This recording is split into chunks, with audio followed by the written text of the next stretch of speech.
اب ساری زندگی اس نے مسجد کے اندر گزاری نا، مسجد میں نماز پڑھی، جماعت کا پابند تھا، اب مرتے ہوئے اللہ کو یہ ادائیں اس کی کتنی پسند ہوں گی؟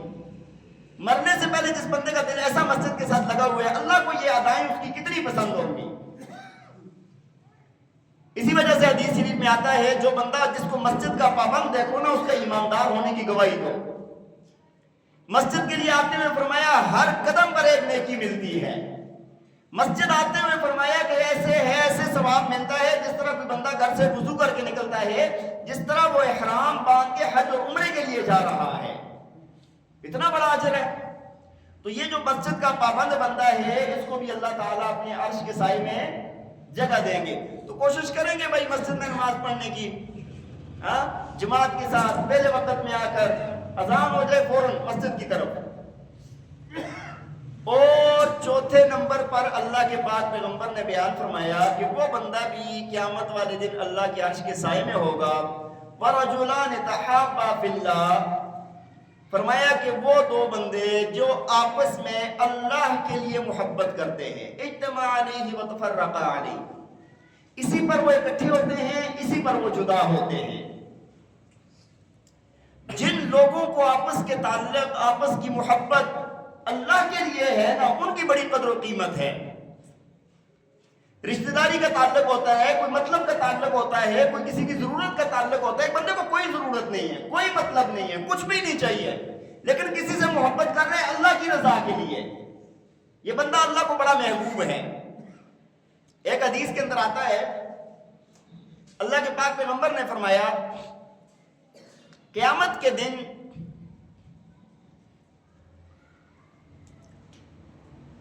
بعض لوگ ایسے ہوں گے کہ جن کو اللہ تعالیٰ نور کے ممبروں پر بٹھائے گا۔ کس پر بٹھائے گا؟ کس پر بٹھائے گا؟ نور کے۔ اب آپ اندازہ لگائیں کہ جب نور کا ممبر بنا ہوا ہو، روشنیاں، جگمگاہٹ، اس میں یہ بندہ کیسا لگے گا؟ اس کی کیسی جگمگاہٹ ہوگی؟ اور اللہ تعالیٰ پوری کائنات کے سامنے یہ اعزاز دے رہا ہے کہ جا یار اس ممبر پہ بیٹھ تو، اور نور کا ممبر ہے، یہ عزت مل رہی ہے۔ تو آگے اللہ کے پاک پیغمبر نے فرمایا کہ وہ کوئی نبی یا ولی یا شہید نہیں ہوگا، وہ نبی یا شہید بلکہ کیا یغبطہم النبیون والشہداء، فرمایا کہ اس پر رشک کریں گے نبی بھی اور شہید بھی۔ یہ نبی بھی نہیں ہے، شہید بھی نہیں ہے، بلکہ نبی اور شہید اس کے اوپر رشک کر رہے ہیں۔ یار کون ہے یہ؟ کیا مقام ہے اس کا؟ فرمایا کہ پوچھا گیا کون ہے یا رسول اللہ؟ آپ نے فرمایا یہ وہ ہیں جو اللہ کے لیے آپس میں محبت رکھتے تھے۔ یہ کون ہے؟ یہ کون ہے؟ آپ اس بات کو ہلکا نہ لیں، کتنی بڑی بات ہے۔ اللہ تعالیٰ یہ اعزاز عطا فرمائیں گے قیامت والے دن کہ یہ بندہ نور کے ممبروں پر عزت کے ساتھ، احترام کے ساتھ بیٹھا ہوا ہے، جس دن اللہ کے عرش کے سائے کے علاوہ کوئی سایہ نہیں ہوگا۔ اس دن اتنے اعزاز کے ساتھ نبی بھی رشک کر رہے ہیں، شہید بھی رشک کر رہے ہیں اس پر، اور یہ وہاں پر اللہ اس کو عزت کے ساتھ بٹھاتے ہیں۔ وجہ کیا ہے؟ آپس میں محبت اللہ کے لیے، آپس میں محبت۔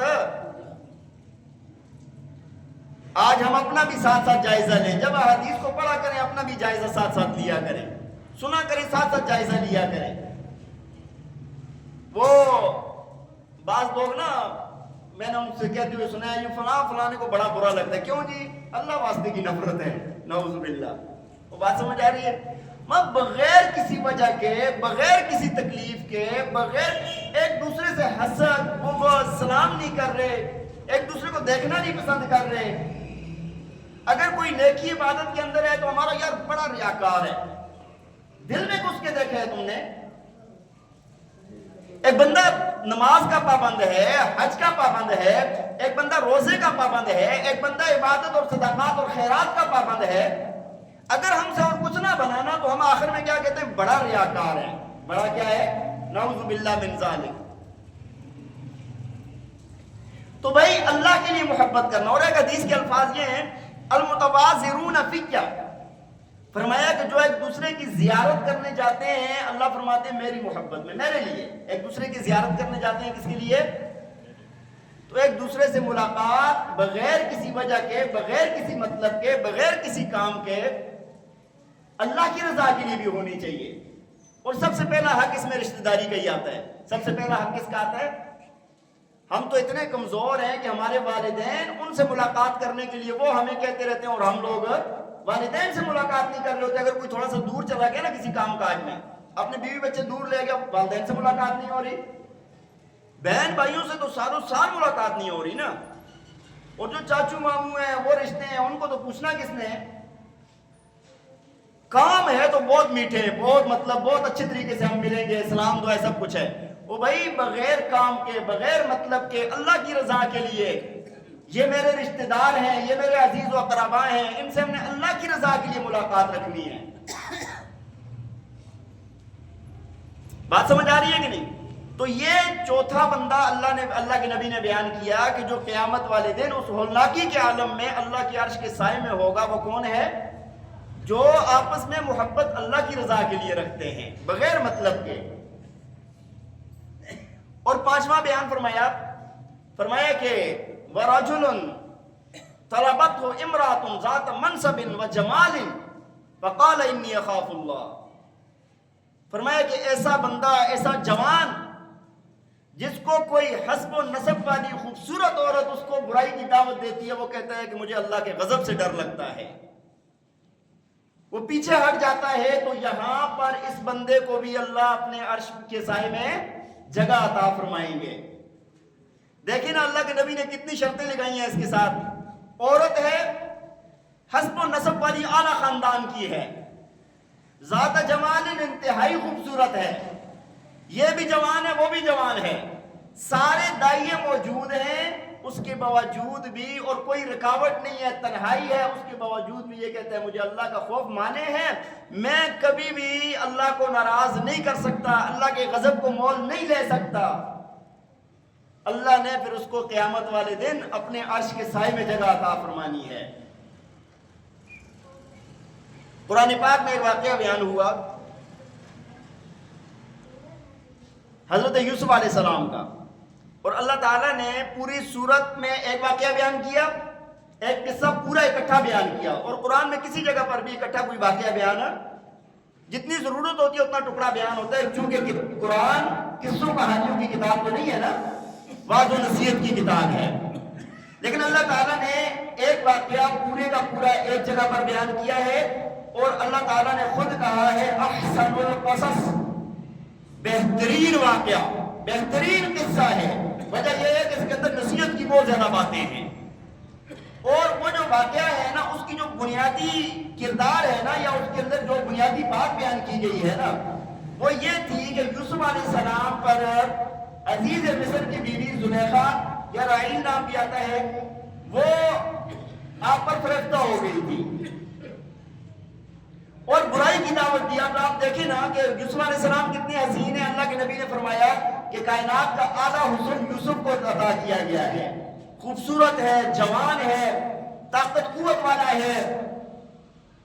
اور جو عزیز مصر کی بیوی ہے وہ بھی عزیز مصر کی بیوی ہے, وہ کتنی حسین و خوبصورت ہوگی. ساری چیزیں موجود ہیں. ایک دن وہ آتا ہے کہ اس نے یوسف علیہ السلام کو اندر دور کسی کمرے میں لے جا کر نہ کمرہ بند کر دیا. اس وقت اس نے برائی کی دعوت دی کہ اب برائی کر لیں.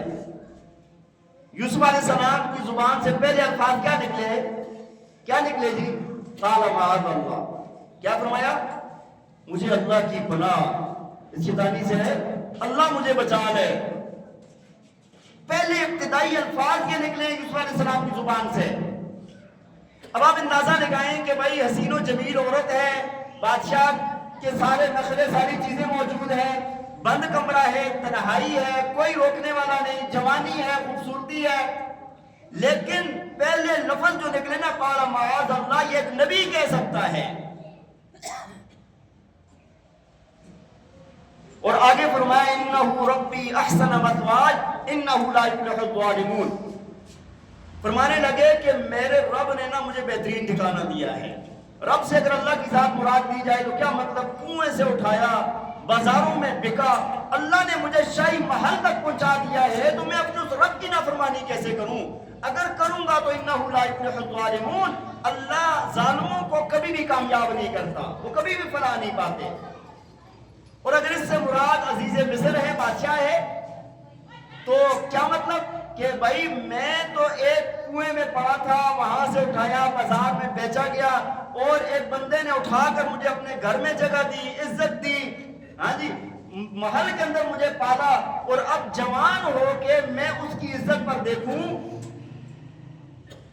اِنَّهُ لَا يُفْلِحُ الظَّالِمُونَ، ایسا بندہ بھی ظالم ہے پھر، اور ظالم کبھی بھی کامیاب نہیں ہو سکتا۔